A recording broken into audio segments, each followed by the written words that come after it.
La noche de Adolfo Arjona. Líder de la radio a esta hora.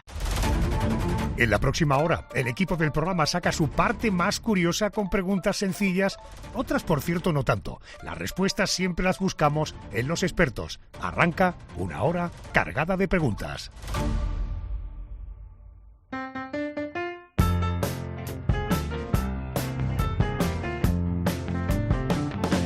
You are my sunshine, my only sunshine. You make me happy when skies are gray. You never know, dear, how much La obra que concurre al Premio Planeta 2025 con el título No es tan fácil morir de amor, presentada bajo el seudónimo Elvira Torres, corresponde a la novela titulada Vera, una historia de amor, cuyo autor es Juan del Val. Pero Juan del Val ya había publicado antes varias novelas, tanto en solitario como junto a su esposa Nuria Roca. Entre sus títulos destacan Para Ana, De tu muerto, Lo inevitable del amor, Parece mentira, Candela, por cierto que fue Premio Primavera 2019, Del paraíso y Boca besada. Según algunas fuentes, sus obras han alcanzado más de 400.000 ejemplares vendidos en España y además de escritor, es comunicador, guionista y colaborador habitual en programas de televisión tan reconocibles como El Hormiguero y La Roca. Querido Juan del Val, muy buenas noches. Hola, muy buenas noches, Adolfo, ¿cómo estás? Todavía pones el momento de Carmen Posadas diciendo mi nombre y me sigue provocando bastante emoción, la verdad. ¿Tú crees que ser conocido primero, no sé, por tu relación con tu preciosa y contundente profesional como es Nuria Roca y tu trabajo en televisión, condiciona la forma en la que el público recibe tus trabajos, tus obras? Sí, yo estoy convencido que lo condiciona. En algunos momentos para bien y en otros para mal. O sea, hay que reconocer que esa, digamos, no me gusta mucho el término, pero vamos, ser famoso, ser popular, es algo que permite que la gente sepa que has hecho un trabajo, que has escrito una novela. Y desde ese punto de vista es muy beneficioso. Hay veces que muchos escritores ni siquiera tienen la oportunidad de promocionar o que les hagan entrevistas.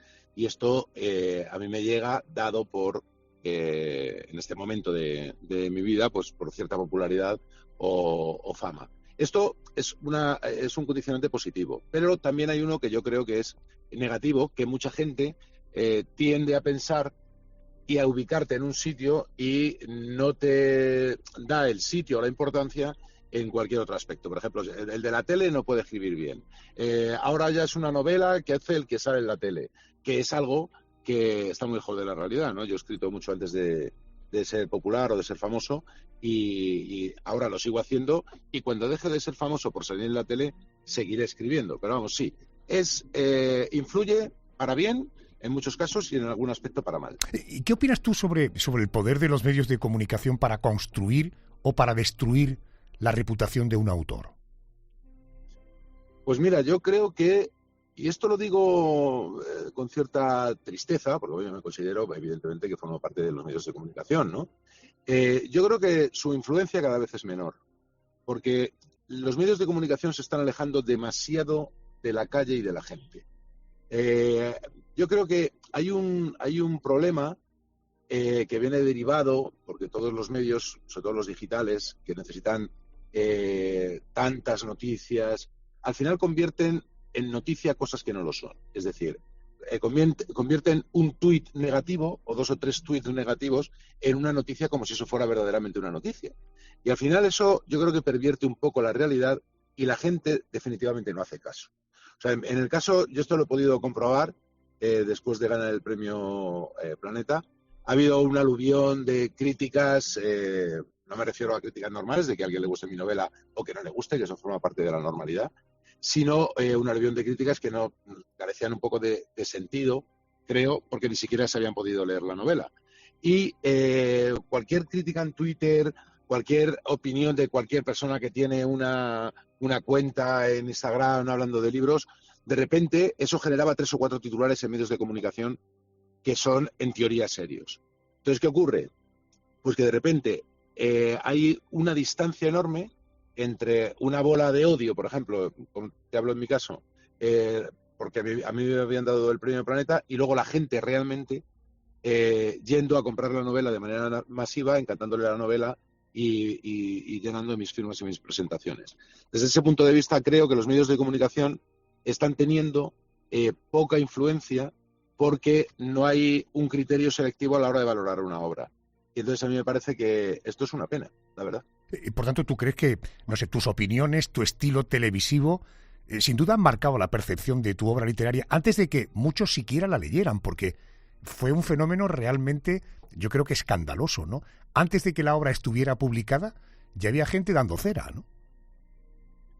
Claro, o sea, desde la misma noche, a ver, el premio Planeta es un premio que se da a una novela, no se da ni a una trayectoria, ni a un escritor, ni se da a una novela concreta que no se publica hasta 3 semanas después. Es una obra inédita. Por lo tanto, criticar una novela que no se ha podido leer, evidentemente, creo que se cae por su propio peso, no tiene ningún sentido.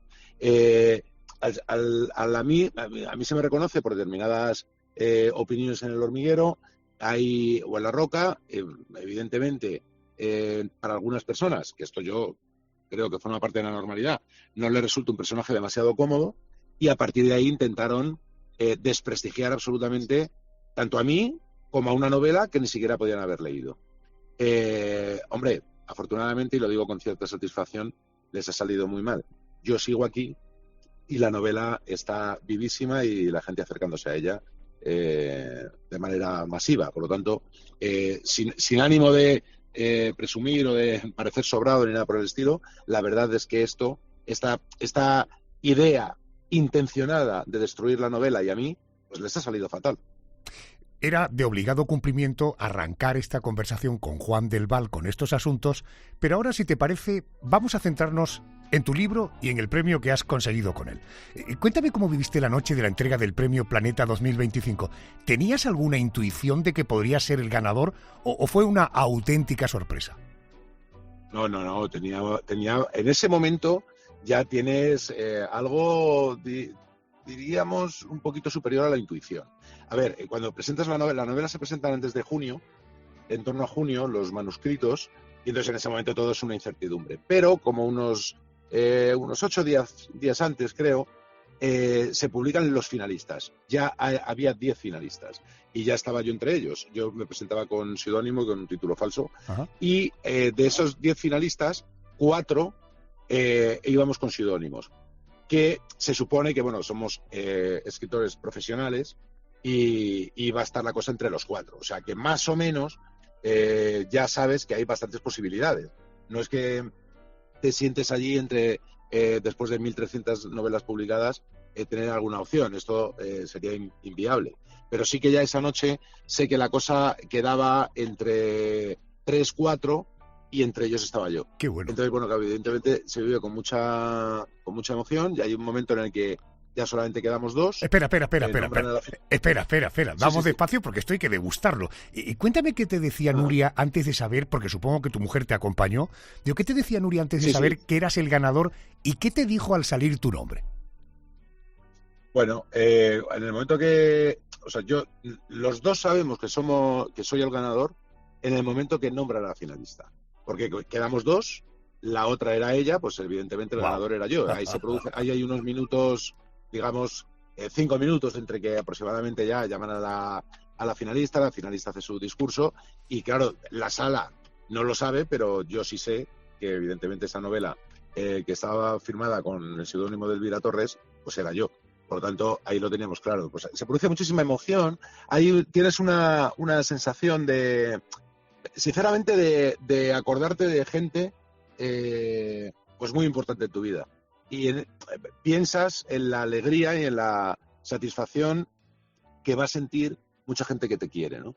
Entonces, pues yo me acordaba en ese momento, sobre todo antes de subir, que ya subí emocionado, pues me acordaba de mis padres sobre todo, y de la fortuna y de la suerte que he tenido de que lo hayan podido ver. Son mayores, pero están perfectamente de salud y sobre todo muy bien de cabeza y han podido disfrutar un momento tan importante en mi vida. Y bueno, a Nuria la tenía al lado y una vez ya que me subí al escenario, ya a partir de ese momento toda la vorágine es como que te secuestran, ¿sabes? Ajá. Empiezas, te llevan una rueda de prensa, unas declaraciones por aquí y por allí, ya le pude dar un beso y ya no la volví a ver hasta como 3 horas después. Terminamos, yo creo que la rueda de prensa como a las 2 de la mañana, una cosa así. Oye, Una noche, la verdad es que muy bonita. Esa noche, ¿tú recuerdas que cenaste esa noche? No, sí, hombre, lo recuerdo perfectamente, te lo ¿sí? resumo rápidamente. Cené nada, nada, porque estaba tan nervioso, estaba en la mesa, iban trayendo cosas ricas y todo el mundo de la mesa pues iba comiendo, pero a mí no me pasaba ni una aceituna. Entonces, no tuve hambre hasta el día siguiente por la mañana y ahí ya sí ya desayuné fuerte, porque esa noche no me pasaba nada, ya te digo, no era capaz de casi ni de beber. Qué bueno. Juan, estaba hablando con Juan del Val, ganador del premio Planeta. ¿Cómo describirías, Vera, una historia de amor? ¿Qué quieres que el lector experimente con esta historia? Bueno, Vera es una novela de emociones, fundamentalmente. Es una historia de amor, pero es una historia de amor de muchos amores. No es solo la historia de amor de Vera con Antonio, que es el otro protagonista de la novela, sino aparte de este amor entre hombre y mujer, pues también hay otros tipos de amor que a mí me interesaba mucho hablar, por ejemplo, el amor entre hermanos. A mí esto me interesa, ¿no? También el amor entre madre e hijo, y también el desamor de Borja, que es el primer marido de Vera, cuando entiende que definitivamente la ha perdido. A mí me parece que es una novela, como te digo, es una novela de personajes, es una novela de emociones, sin duda. Y bueno, cuando ya te la describen los espectadores, los lectores, a veces que se me va el término cuando lo confundo con la tele, los lectores, lo que te dicen es que a mí hay algo que me encanta, que me digan que es, mira, me queda poco de novela y me la estoy dosificando para que no se me acabe. O estoy deseando llegar a casa para poder seguir con la novela. Y sobre todo esa sensación, que me parece que es lo que un escritor debe procurar, es que cuando se cierre el libro, el lector o la lectora tenga la sensación de que ha merecido la pena. ¿Has tenido tiempo en algún momento, te has parado como para decir, ¿hay algún tema, algún género que no hayas tocado y que te llame la atención, o todavía no estás en esa clave? No, yo, a ver, como autor, hay una cosa que es, bueno, yo creo que es algo positivo, pero bueno, también puede ser que falten registros, no lo sé. Pero yo como autor creo que las 7 novelas que llevo, y tengo la sensación de que las siguientes serán igual, si tú le quitas el nombre a mis novelas, sabes si eres lector mío que las he escrito yo. Hay un sello personal. Yo soy un autor que tiene diferentes características. Una de ellas es que soy un autor de personajes. Me interesa mucho lo que le pasa a los personajes, lo que le pasa por dentro a los personajes, por encima de lo que se ve. Lo que se ve, bueno, está bien, puede ser descripciones que pueden ser interesantes, pero soy un autor que intenta llegar a la profundidad de los personajes. Entonces, bueno, para mí las tramas, incluso las tramas, que en Vera también hay una cierta trama policíaca, pero las tramas para mí son una excusa, como te digo, para contar personajes. Y luego ya, respecto a géneros o cosas que no haya experimentado, bueno, yo tengo una idea en la cabeza, que quizá me ponga con ella para la siguiente novela, el hacer una novela que se desarrolle en un día, en un solo día, que es algo que a mí técnicamente me parece que tiene cierta complejidad, pero me apetece un poco meterme en eso. Pero vamos, fundamentalmente soy un autor de emociones y de personajes, que es lo que me interesa. No me veo yo haciendo una novela policíaca ambientada en el siglo XIX, por ejemplo, ¿sabes? No, con todos mis respetos, naturalmente, a ese tipo de literatura y de libros, pero no es exactamente lo que más me interesa a mí como autor. Antes de cerrar el capítulo de el Premio Planeta, y afortunadamente con Juan del Val, además de su obra, podemos hablar de otras muchas cosas, es muy polifacético. Digo, antes de cerrar el capítulo del Premio Planeta, una curiosidad personal, que confío que también sea una curiosidad de los oyentes del programa. Cuando te dan el premio, ¿la pasta ya viene con la retención o lo tienes que pagar en la declaración de la renta? No, pues mira, te lo digo yo. Tú, la primera cosa que pasas es como una factura, ahí te retienen el IRPF, el 15%, y luego al año siguiente pues pagas el resto. Vamos, que por resumir, Hacienda se lleva la mitad. Ya está. En un principio lo tienes un rato en tu cuenta y luego ya pues a la declaración se lleva la mitad. De verdad, medio para mí, medio para Hacienda. Bueno, tienes un socio invisible ahí, ¿no? Sí, sí. Oye, todos tenemos un socio invisible. No te quepa la menor duda. Juan, ¿cómo manejas las críticas políticas o sociales que recibes por tus opiniones? Digo, tanto en el ámbito de la política como en la cultura. ¿Gestionas bien este tipo de críticas? Sí, yo creo que sí. Yo relativizo mucho todo en general. Yo soy una persona que en muchos momentos ha tenido dificultades. Por lo tanto, me considero que estoy en una situación de privilegio y, por lo tanto, relativizo mucho lo malo o lo supuestamente malo que me puede suceder en consecuencia de mi profesión. A ver, lo primero de todo es que cuando una persona se expone y una persona hace cosas de cara al público, lo primero que tiene que tener es la tolerancia para que le critiquen. Yo esto lo admito perfectamente. Es decir, yo trabajo en televisión, hablo de política, y hay gente a la que le pueden gustar mis opiniones y a otra gente a la que no le pueden gustar mis opiniones. Y yo creo que esto forma parte de la normalidad y no tengo ningún tipo, no me ofende en absoluto, igual que las novelas. Yo publico novelas, hay a muchísima gente que le encanta mi forma de escribir y mis novelas, y hay otra gente a la que no le gusta, pero esto yo no tengo nada que decir, me parece que es normal. Yo creo que gustarle a todo el mundo no le sucede a nadie. También digo que afortunadamente no hay ninguna novela tampoco que le guste a todo el mundo en la historia de la literatura, no existe. Por lo tanto, tolero las críticas sin ningún problema. Yo lo que no llevo tan bien, y esto sí creo que todos deberíamos reflexionar, es cuando buena parte de los medios y sobre todo redes sociales que se van retroalimentando las redes con los medios y sobre todo con los portales digitales, acaban creando una bola de odio, que esto yo creo que es perjudicial para todos, no solamente para el que padece ese odio, que puede ser en mi caso en algunos momentos, o cualquier otro personaje, sino yo creo que para la sociedad en sí, ¿no? Yo creo que al final ahí se genera una violencia que no tiene nada que ver con las opiniones y que yo creo que deberíamos moderarlas. Ahora, yo sinceramente lo llevo muy bien.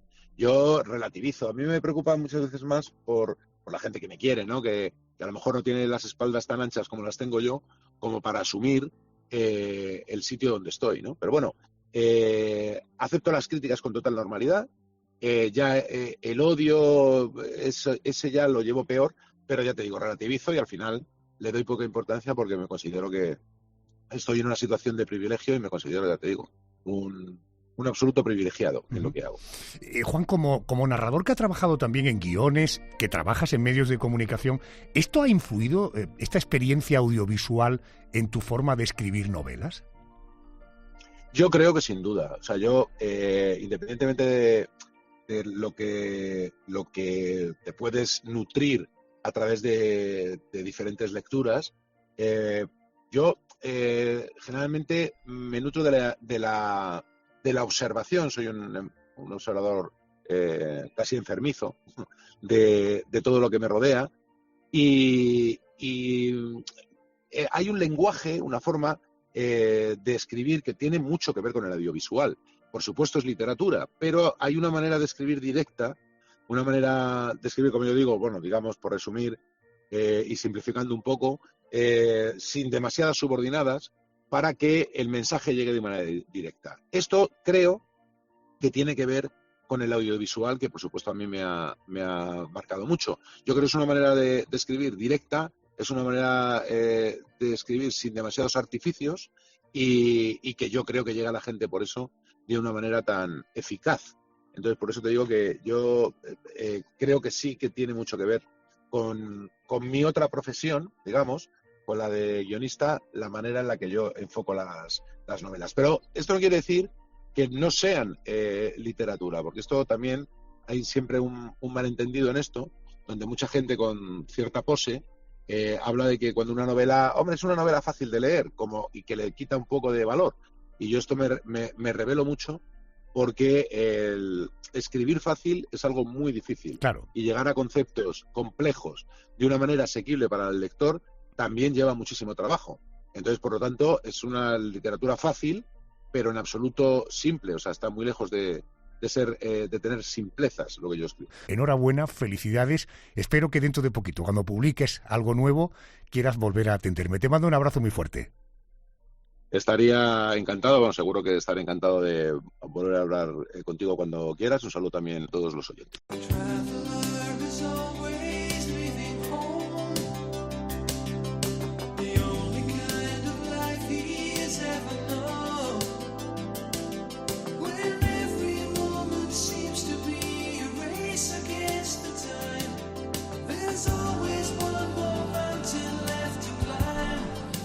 A todo el equipo que formamos parte de este programa nos encanta viajar. Esta noche vamos a viajar muy lejos. Más allá de Marte, más allá de Saturno, incluso más allá de Neptuno. Vamos a viajar hasta Plutón. Está situado a 7.500 millones de kilómetros de nuestro planeta. Para que tengas una idea de lo que supone esta distancia, de 7.500 millones de kilómetros, la distancia media entre la Tierra y la Luna es de 384.400 kilómetros. Imagínate 7.500 millones de kilómetros. Bueno, Plutón fue descubierto en el año 1930. A partir de ese momento, lo estudiamos durante años en el cole como un planeta, el 9º del Sistema Solar y el más pequeño. Pero ojo que en el año 2006 algo cambió para siempre. Ese año, la comunidad científica decidió que Plutón ya no podía denominarse planeta. Y esta noche me pregunto, ¿por qué motivo Plutón dejó de ser un planeta? Quiero que me atienda Pedro León, divulgador científico, es autor de Esto no estaba en mi libro del espacio, que publica la editorial Almuzara. Querido Pedro, muy buenas noches, bienvenido a casa. Hola, buenas noches, Adolfo. Muy buenas noches. Vamos a empezar por el principio, si te parece. ¿Cómo es Plutón? ¿De qué material es su superficie y cómo es de grande? Plutón, dentro del sistema solar, es relativamente pequeño. De hecho, era antiguamente el planeta más pequeño y tiene un diámetro de aproximadamente unos 2.400 kilómetros, que puede parecer mucho, pero bueno, sería aproximadamente, si empezara en el estrecho de Gibraltar, llegaría hasta el norte de Francia, es decir, que comparado con la Tierra sería un mundo muy pequeño. Y está compuesto en su mayoría pues de rocas y hielo, ¿vale? El mundo muy lejano, entonces el hielo allí es tan frío, a unos 270 grados bajo cero, que la composición, la forma del hielo es prácticamente como si fuera una roca más. Es decir, si pudiéramos andar por Plutón, lo que veríamos serían rocas, como las que tenemos aquí, pero también otras rocas que en realidad sería hielo de agua y de metano y de otros gases congelados. Y está todo absolutamente congelado. Yolanda, te escucha Pedro León, seguro que tienes alguna curiosidad. Sí, quería saber por qué Plutón fue considerado un planeta durante más de 70 años y qué ocurrió para que de buenas a primeras perdiera, digamos, ese estatus de planeta. Claro, el problema de Plutón, de todos los que tenemos ya cierta edad, es que lo hemos estudiado como el 9º planeta, ¿no? Nuestra lista de planetas acababa en Plutón. Sin embargo, hace unos años pues se decidió que dejaría de serlo por dos razones fundamentales. Lo primero fue porque en comparación con otros mundos era demasiado pequeño. De hecho, Mercurio, que es el siguiente planeta un poquito más grande, es el doble de grande. Plutón es como si casi un hermano pequeño de Mercurio. E incluso nuestra Luna es más grande que Plutón y las 4 mayores lunas de Júpiter son mayores. Es decir, Plutón era entonces un planeta mucho más chico que muchas lunas de otros planetas, entonces era un poquito raro. El problema es que con el avance de la tecnología y los telescopios, pues se fueron descubriendo más allá de Plutón otros mundos que eran muy similares, del mismo tamaño, unos un poco más chicos, otros un poco más grandes, pero claro, se van descubriendo tantos que llegaría un momento que tuvieran una lista para recordar de 30 o 40 planetas. Entonces, no es práctico y no tiene sentido hablar de todos esos mundos como nuevos planetas. Entonces, se decidió en el 2006, en la Unión Astronómica Internacional, que todos esos mundos, que eran redondos, que orbitan el Sol, pero que comparten muchas veces su órbita con otros mundos, pues que dejaran de ser planetas y desde entonces pues se le llama planeta enano. Plutón fue el primero, pero hay otros como uno que antes era un asteroide, ahora se considera planeta enano, que es Ceres, Eris, Makemake, Haumea, son mundos con nombres muy raros, que ahora es una especie de familia de planetas enanos que acompañan también al Sol.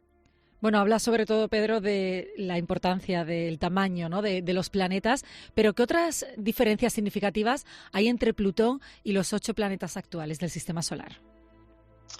Pues básicamente por lo que hemos comentado, Plutón es más pequeño y si miráramos el Sistema Solar desde arriba, veríamos que todos los planetas siguen una órbita pues, más o menos concéntrica, ¿no? La de la Tierra, Marte, Júpiter, Saturno, son todas muy redondas la órbita, y si vemos la órbita de Plutón en cualquier dibujo que encontremos en Internet, vemos que la órbita de Plutón está como desviada, ¿no? Está un poquito salida y se supone que es que el Plutón fue como un mundo que fue capturado ya cuando el sistema solar se había formado. Entonces, pues, la diferencia sería básicamente esa, la composición podría ser similar incluso a algunos planetas del sistema solar, pero lo que es su órbita y su tamaño y su comportamiento, digamos, en el sistema solar, pues lo distinguen junto con los otros cuerpos que ahora se consideran planetas enanos. A ver, Pedro, arrancábamos esa conversación preguntándonos por qué motivo Plutón dejó de ser un planeta. Si ahora Plutón no es un planeta, ¿qué es? Pues sigue siendo lo mismo. O sea, en realidad, si en el momento que le cambiaron el nombre lo estuviéramos mirando, pues ese pequeño mundo seguiría siendo exactamente igual. La única es un tecnicismo. Simplemente es para distinguir que dentro de todos los planetas que en el sistema solar, pues siempre pensábamos que teníamos 9, pues ahora podemos considerar que puede haber 20 o 30 o 40, porque ya digo, muchos se están descubriendo o se está a la espera de confirmarlo. Pero hay que distinguir entre lo que son planetas, que son objetos grandes, que como en la Tierra, Júpiter, Saturno, y luego ya hay como digamos, una piara, un conjunto de otros mundos que orbitan también el Sol, pero al ser más pequeños, pues se decidió de forma técnica llamarlos planetas enanos. No supone una degradación de nada, sino simplemente pues una forma técnica de distinguir que no todos los planetas pues son iguales. Querido Pedro León, muchísimas gracias por atenderme una noche más. Gracias y muy buenas noches. Gracias. Muchas gracias, como siempre, Adolfo. Buenas noches.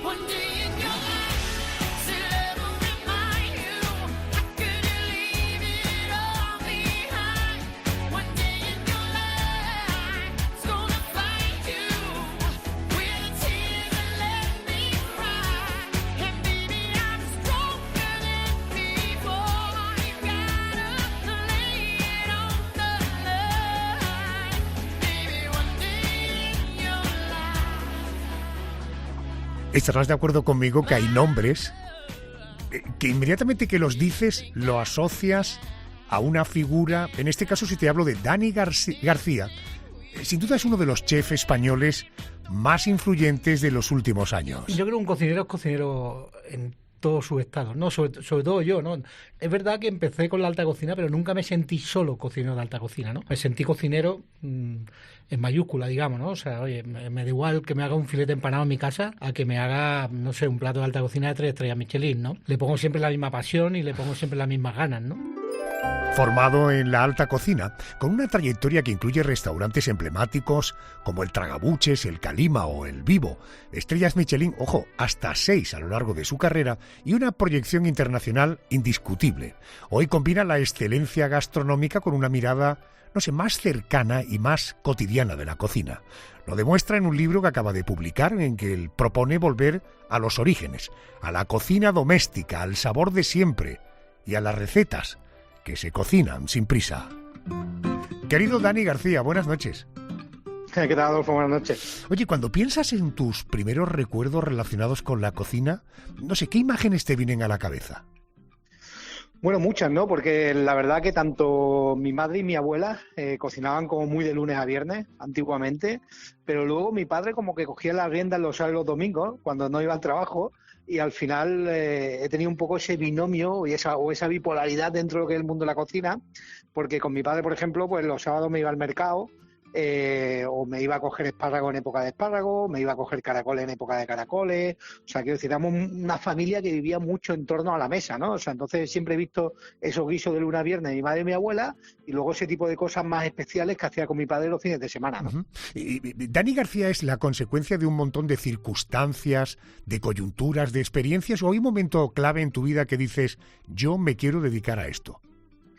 Yo creo que en el fondo todos somos, ¿no? O sea, todos somos lo que hemos vivido un poco, ¿no? O sea, y yo al final no nací pensando ser cocinero, ni mucho menos, quedaría bonito decírtelo, pero la realidad es que no es así. Pero sí es cierto que he vivido muy apegado a ese mundo, hasta que de repente, una vez que terminé el bachillerato y me saqué el título, empecé COU y no quería, o sea, para la gente que no esté escuchando, que no sepa lo que son era el curso que tenías que hacer previo a la universidad, ¿no? Y la verdad que no quería hacerlo, y entonces mi madre me dijo, oye, algo tienes que hacer, ¿no?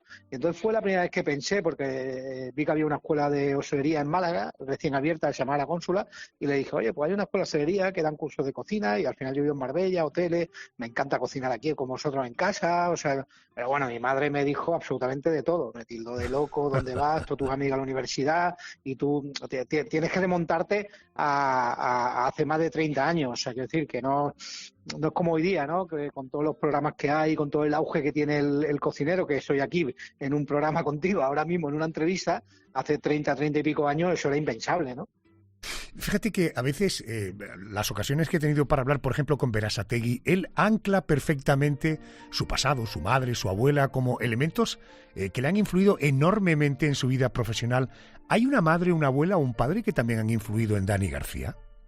Sí, sin duda, ¿no? Yo creo que todos los cocineros de nuestra generación, Martín es mayor que yo, de hecho aprendí con él y mi primera experiencia más profesional en la alta cocina, en el primer restaurante de estrella Michelin donde trabajé, fue en el de él, pero yo creo que en el fondo todos tenemos un poco esa persona a través de su madre, de su abuela o a través de mi padre también en ese caso, que eran muy cocinillas, ¿no? Y que cocinaban muy bien, ¿no? Yo creo que antiguamente el cocinar en casa, el chup, el guiso, o sea, todo se hacía de otra manera, diferente ahora, ¿no? Que va a una velocidad como mucho más rápida, ¿no? Y de ahí la consecuencia de este libro, ¿no? O sea, al final el libro es una consecuencia de lo que verdaderamente cocinaba en aquella época, pero para hoy día, ¿no? O sea, con recetas lo más rápido posible, porque a mí me pasa también, al final también soy cocinero. O sea, no soy como mi madre o mi abuela o como mi padre, que dedicaban como mucho más tiempo. Ahora al final, yo cuando llego a casa, ya mi hija ya no viven conmigo, viven fuera de España incluso, o sea, pero en toda esa época que han vivido conmigo, pues al final tienes que hacer la comida y tienes que hacerlo rápido, tienes que hacerlo bien y lo mejor posible. Y el libro desemboca un poco en todo eso que aprendí de casa, pero llevado al día de hoy, ¿no? Déjame que todavía apele un poco a tu memoria, a tus recuerdos. Cuando piensas en la cocina de tu madre, de tu abuela, de tu padre, esas reuniones familiares, ¿cuál es el plato, cuál es el olor que te viene a la memoria? Mira, por ejemplo, en la cazuela de fideos de coquina con mi madre, o sea, el pescado frito, o sea, y de mi padre, por ejemplo, más era el que hacía como las cosas más complejas y especiales, ¿no? O sea, las migas, por ejemplo, ¿no? Pues ya que tenías que empezar a prepararlas, humedecerlas del día de antes, o sea, pues el fin de semana nos dedicamos un poco a eso, ¿no? A hacer migas, gachas, a hacer arroces, paellas, ¿no? O sea, son probablemente las cosas que más recuerdo, pero que te prometo que recuerdo como si fueran ayer. O sea, a lo mejor me dicen una cosa hace 10 años que no me acuerdo tanto como de estas cosas de hace 35 y 40, ¿no? Bueno, es que nos vamos haciendo mayores y eso nos suele ocurrir. Oye, Dani, dejamos esa época de la cónsula, de la familia, de los orígenes. ¿Tú recuerdas cómo fue el salto de esa cocina casera a una cocina profesional? Me acuerdo también igual como si fuera ayer, la verdad. Mis primeros días en la escuela de hostelería fueron alucinantes. Es verdad, y recuerdo también a la perfección que los 2-3 primeros días tuve bastante ansiedad, o sea, pero una ansiedad de un poco de fatiga, de repente verme en una cocina con tantos productos, tantos ingredientes, tantos olores, entrar en esas cámaras llenas de cosas, no sé, la verdad que fue un auténtico shock para mí, o sea, que tenía en aquel momento 17 años, comparado con lo que hacía en mi casa, claro, ¿no? Yo me creía que aquello iba a ser relativamente parecida, pero claro, una cocina profesional no tiene absolutamente nada que ver con una cocina de casa, ¿no? Y fue un shock. Pero luego, de verdad, a la semana siguiente, a las 2 semanas en la escuela de hostelería, me di cuenta de lo maravilloso que podía ser la cocina. O sea, recuerdo a la perfección también una de las primeras sopas que hice allí en mi vida, que era una sopa de cebolla gratinada con parmesano, y es que los ingredientes eran cebolla, agua, pan y parmesano. O sea, entonces, y con esas 4 cosas hacías algo maravilloso, ¿no? Y yo decía, sí, o sea, es mágico, ¿no? O sea, que con 4 cosas puedes hacer algo sumamente. Y ahí empecé a enamorarme hasta el punto de, bueno, que ha sido mi vida toda la vida, y la verdad que lo sigo haciendo con pasión y me sigue pareciendo absolutamente mágico la cantidad de cosas que se pueden hacer técnicamente, conceptualmente, con determinados ingredientes en el mundo de la cocina, ¿no? Bueno, ya tenemos a este chico, a Dani García, ha descubierto su profesión, se enamora de cocinar, pero descubre a lo largo de su vida que además tiene otras inquietudes, como por ejemplo el emprendimiento. ¿Tú recuerdas cuando abres tu primer restaurante, tus primeros pasos como ya no solamente cocinero, sino también profesional? emprendedor, empresario, con todos los riesgos que eso supone. ¿En qué momento de tu vida llega eso? Bueno, llega cuando no eres consciente de los riesgos que suponen, ¿no? La verdad, yo creo que todo ese tipo de pasos se dan porque se sienten, ¿no? O sea, son cosas como cuando, no sé, pues te enamoras también por primera vez o te enamoras de alguien, ¿no? O sea, explicarlo es complejo, pero tú sabes que sientes que tienes que hacer eso, ¿no? Sin parecer pretencioso ni muchísimo menos. Cuando empecé, incluso cuando estaba en Martín de la STI, sí que yo sentía que era impresionante y aprendía cada día, pero sentía que lo podía replicar, ¿no? No una cosa que tú me dices ahora, oye, córrete 100 metros en 8 segundos. Pues no, evidentemente no voy a poder en la vida, ¿no?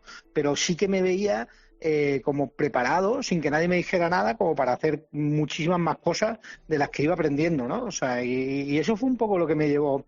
Probablemente eso también, la juventud, la inconsciencia incluso, porque yo creo que las grandes cosas se hacen de una manera, entre comillas, inconsciente. Sí, pues es lo que me llevó, la verdad, a hacer lo que he hecho hoy. Y también te digo que es verdad que tengo mucho más de lo que hubiera soñado con 17, con 18, incluso con 25, ¿sabes?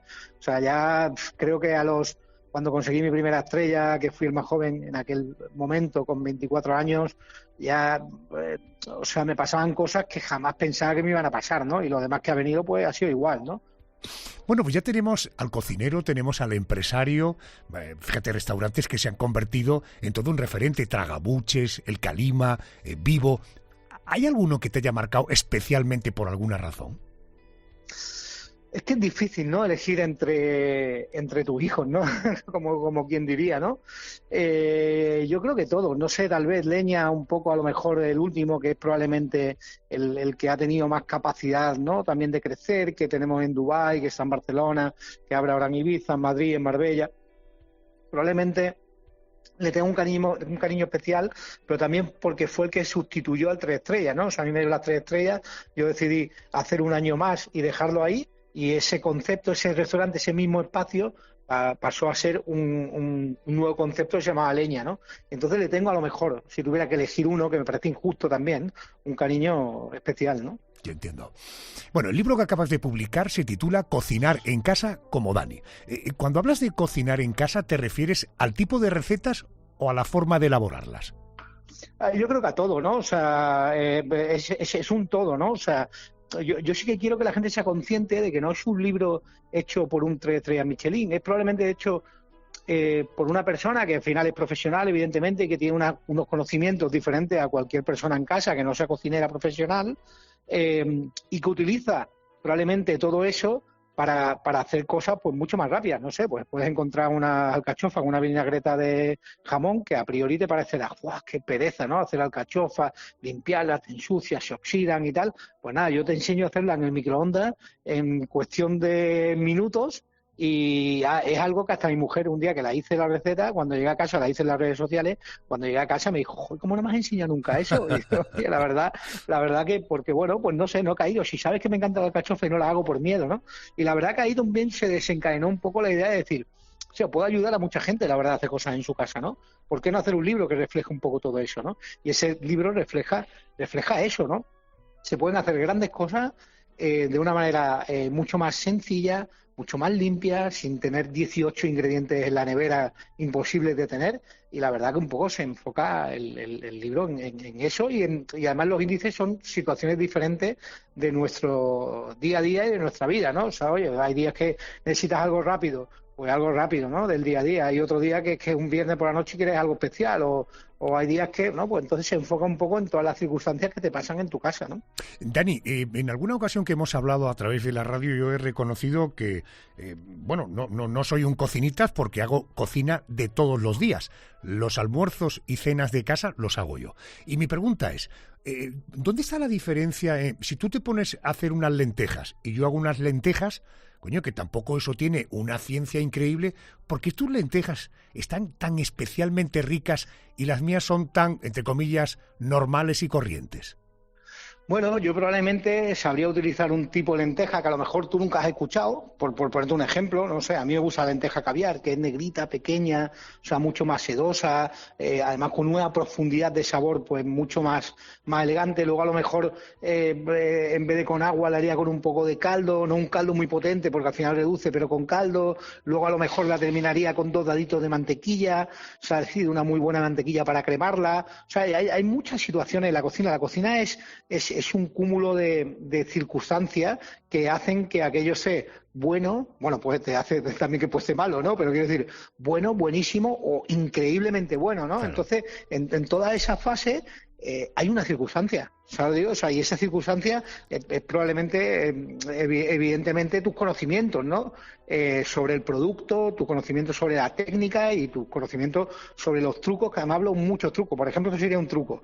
Oye, tiene unas lentejas, a mí me encanta cremarlas al final con un poquito de mantequilla. O sea, me parece que le da una cremosidad y un punto increíble, ¿no? O sea, pues eso es un truco que a lo mejor yo haría y tú jamás harías, ¿no? Si no te lo dijera, ¿no? Correcto, por ejemplo, ¿no? De hecho no lo hago, efectivamente. Oye, si tú vinieras un día a casa, que me encantaría cocinarte algo, y vieras mi biblioteca, el porcentaje mayor de libros que yo tengo en mi biblioteca tienen que ver con la cocina. Mi primer libro de cocina fueron las 1080 recetas y cuidado porque los libros de recetas tienen que estar un índice adecuado, que yo tenga facilidad para llegar a la receta, que naturalmente, y esto los que cocinamos sabemos que es fundamental, por favor, ingredientes que sean fáciles de poder tener. Supongo que todos estos elementos lo has tenido en cuenta cuando has escrito Cocinar en casa como Dani, ¿no? Sí, esa en cuenta, no hay cosas raras. Ahora, también te digo que hoy día es que no hay fronteras para nada. O sea, la facilidad de conseguir los ingredientes no era lo mismo que cuando,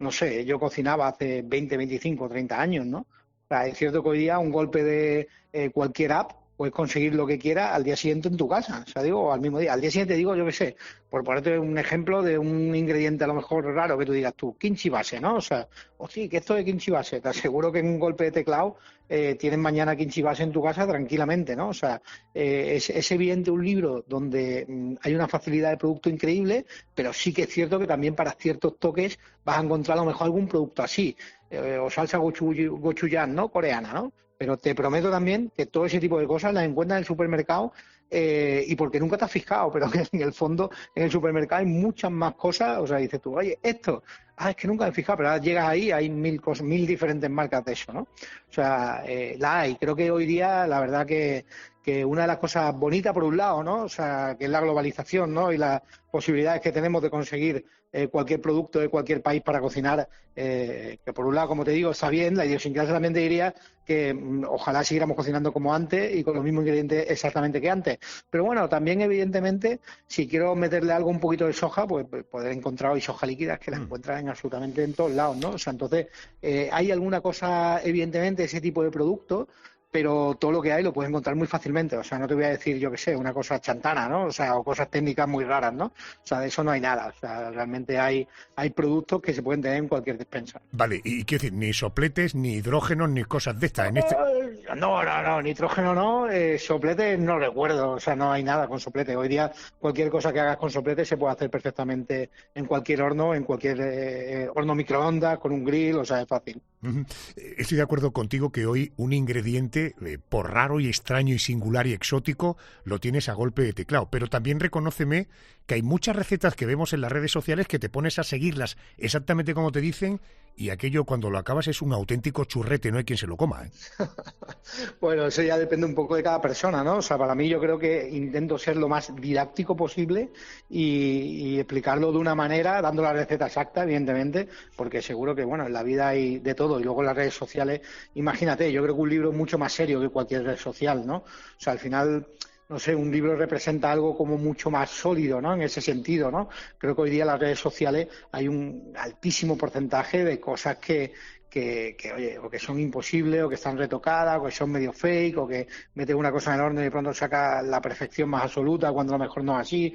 O sea, no sé, creo que en ese caso, evidentemente, o sea, hay gente que hace mucho mal para ese tipo de situaciones, ¿no? Nosotros para eso somos tremendamente profesionales. Tengo cero problemas en compartir recetas, o sea, y aún menos todavía recetas de casa, y te prometo que intentamos ser lo más didáctico posible, dándote todos los trucos posibles para que aquello salga bien, ¿no? Porque, es decir, ojo, Dani García es un señor con nombre y apellidos, pero también es una marca, es decir, es un hombre solvente, profesionalmente, en fin, colmado de éxitos. Por tanto, si yo sigo una receta del libro Cocinar en casa como Dani, siguiendo exactamente las proporciones, los ingredientes, tú me garantizas que eso va a salir rico. Te lo garantizo. Además, mira, hay una, por ejemplo, que me estoy acordando ahora en concreto, que es mi arroz con leche, que pone el arroz con leche que nadie se cree, se titula así. ¿Y por qué? Porque tú miras las cantidades de la receta y piensas que me he equivocado, que la cantidad de arroz no corresponde a la cantidad de leche, que hay mucha leche y muy poco arroz. O sea, quiero decir, y como hay esa situación extraña en la que todo el mundo te dice, ¿por qué tan poco arroz para esa cantidad de leche, no? O sea, pues el título ya se llama La receta de arroz con leche nadie se cree, ¿sabes? O sea, y tienes que hacerla, o sea, porque se hace estilo risotto, al final esa cantidad poco, entre comillas, que te parece de arroz, se va chupando mucho más leche que si tú lo echaras, por ejemplo, al hacerlo tipo risotto poco a poco, la leche tiende a reducir mucho más. Claro, entonces, ¿qué te saldría mal? Si no hicieras caso a la receta de manera didáctica, pusieras el arroz y toda la leche a la vez a hervir, ¿no? Si sigues la receta de manera didáctica y la lees, porque además yo soy muy pendiente de ese tipo de cosas, por eso llamo a la receta de esa manera, ¿no? Pero, oye, porque sé que ya cuando veas las cantidades vas a pensar que es algo raro. Entiendo. Entonces ya te advierto, o sea, digo que es algo raro. Ahora, es que seguir la receta, porque si luego echas la leche total, en vez de echarla poco a poco, como te estoy diciendo yo, que no tiene nada que ver cómo reduce poco a poco a cómo reduce con toda la leche echada, a lo mejor me va a decir, oye, que me ha dado mal la receta porque es que no llega aquello a cremarse. No llega a cremarse porque no lo has echado poco a poco, ¿no? Que lo pone bien claro, ¿no? Que lo hagas como un risotto, ¿no? Entiendo. Pues al final es eso. Oye, aprovecho que hablas de arroz para hacerte una pregunta. Aprovecho que te tengo en antena. ¿Es cierto que cuando empezamos a hacer un arroz, digamos un arroz, en paella, alguna cosa de estas, conviene echar la sal en la primera parte de la cocción porque si espero a echarlo mucho, ya el arroz no va a absorber la sal? Mira, yo lo que hago es lo siguiente, o sea, en el primer hervor ya de la paella, o sea, pruebo el caldo, o sea, no hace falta probar, o sea, el caldo. O sea, y ahí ya vas a ver qué necesita más y qué necesita menos, ¿no? Es verdad que lo ideal es no echar más a partir de la mitad de la cocción, ¿no? Porque esa el caldo, o sea, cuando ya no puedes moverla, es importante no echar. O sea, pues llega un momento en que no la debes mover. ¿Sabes? Que tú echas tu caldito, empieza a hervir y cuando ya lleva a lo mejor 4 o 5 minutos es probablemente el último momento. Tienes que tener en cuenta que aquello va a seguir reduciendo. O sea, que tienes que tener tendencia, para mí, a que las paellas o arroces secos que vayas a hacer en tu casa o fuera, donde sea, o sea, en ese momento que le quede la mitad de cocción, todavía tenga un punto no de soso, pero tampoco de salado, porque si tiene ese punto de salado, esos 5 minutos más de cocción va a ser mucho más. Y luego hay que tener en cuenta que parecen tonterías y circunstancias que un arroz no tiene nada que ver, si tú te lo comes una cucharada, no tiene nada que ver que te vayas a comer 7 cucharadas, si te comes un plato entero. O sea, porque con 7 cucharadas sí puedes hacer un arroz con un nivel de sal mucho más bajo. Si tú te vas a comer solo una tapita, pues te conviene el nivel de sal un poco más alto. O sea, hay muchas circunstancias que hacen que todo eso sea muy de sensaciones y muy de sensibilidad, ¿sabes? La cocina es muy de esto. O sea, y la sal ahí es importante hasta que sea mitad de cocción, o sea, porque luego al final ya el caldo se pierde, te queda el arroz solo y seco, y sí, evidentemente le puedes seguir echando sal, pero no es lo suyo, ¿no? Qué importante es establecimientos como La Cónsula, que era un centro de formación que había en Málaga para, en fin, toda la Costa del Sol, para Andalucía, donde se formaron grandes cocineros. Qué importante es la formación, porque la cocina al final también tiene ese punto de ciencia. Bueno, yo no quiero abusar ni del tiempo de Dani, ni de la paciencia de los oyentes. Yo estaría hablando horas y horas de la cocina, me encanta hablar de cocina y por tanto recomiendo Cocinar en casa como Dani. Se acaba de publicar este libro, lo publica la editorial Espasa y es un bonito regalo para todos aquellos que nos encanta cocinar y comer. Dani, como siempre, gracias por atenderme, eres muy amable, gracias. A vosotros, buenas noches, un abrazo. ¿Cuál es tu percepción del paso del tiempo? ¿Eres de los que cree que pasa rápido o lento? Hagamos un sencillo ejercicio y recordemos noticias ocurridas una semana como esta, pero de hace justo un año. Así podrás valorar si tu percepción del paso del tiempo es lenta o rápida.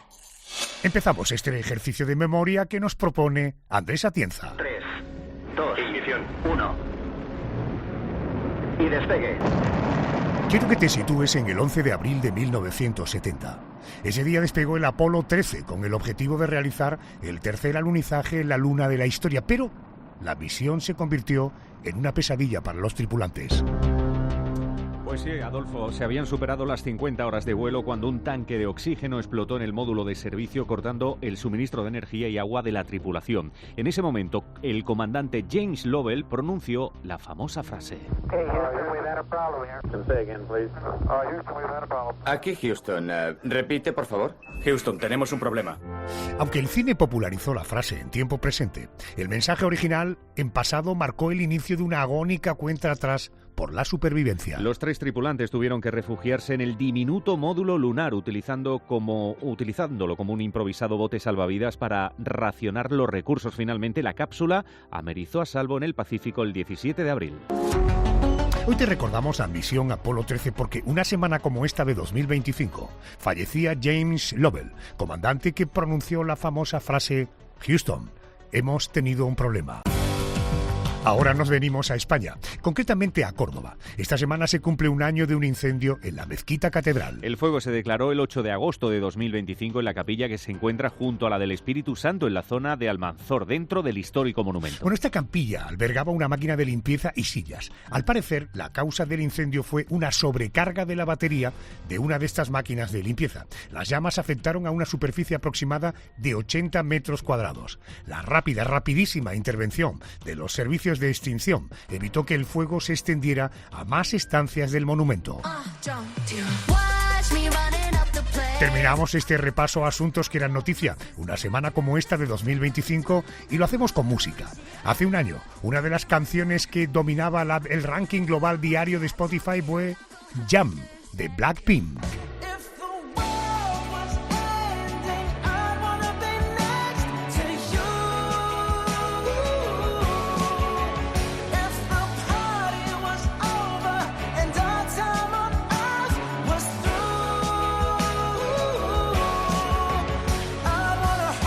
Vaya temazo, a nivel de lanzamientos. El mayor éxito hace justo un año fue este Day with a Smile, Lady Gaga, Bruno Mars y nuestro éxito, nuestro mayor éxito, será que vuelvas la semana que viene.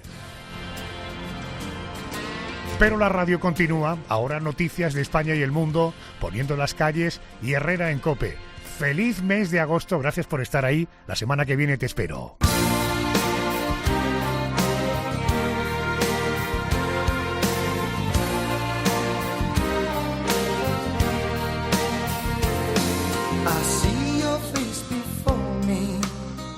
As I lay on my bed,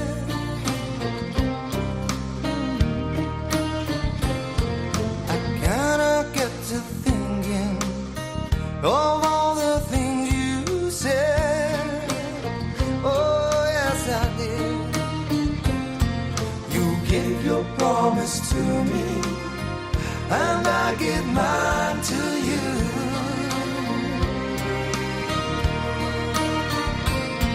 I need someone beside me in everything.